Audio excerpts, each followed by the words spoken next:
கோவிலில் செய்கிற புளியோதரை மாதிரி நம்ம எப்படி செய்து பார்ப்போம். தேவையான பொருள்: 1 ஸ்பூன் மிளகு, 1 ஸ்பூன் உளுந்து, 1 ஸ்பூன், 1 ஸ்பூன் கடலைப்பருப்பு,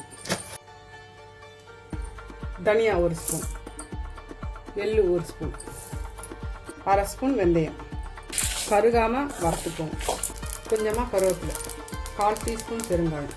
நல்லா ஆற விட்டு பொடியாக அரைச்சி வச்சுப்போம் மிக்சியில். புளி கரைசலுக்கு தேவையானவை: நல்லெண்ணெய், கடுகு கொஞ்சமாக,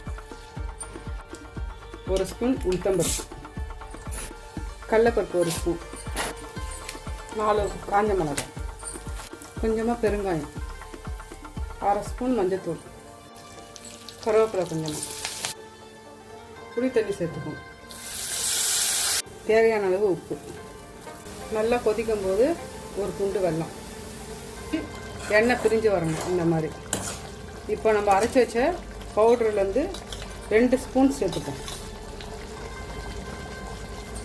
இப்போ நல்லா கலரி விட்டு இறக்கிடுவோம். புளி கரைசல் இப்போ ரெடி ஆயிடுச்சு. கொஞ்சமாக வேர்க்கடலை, கடலைப்பருப்பு தாளித்து போட்டுக்கணும். அரைச்சி வச்ச பொடி 1 ஸ்பூன் சேர்த்துப்போம். புளிக்குழம்பு சேர்த்து கிளறுவோம். நல்லா கலர்னோடனே புளி சாதம் ரெடி, கோவில் ஸ்டைல்.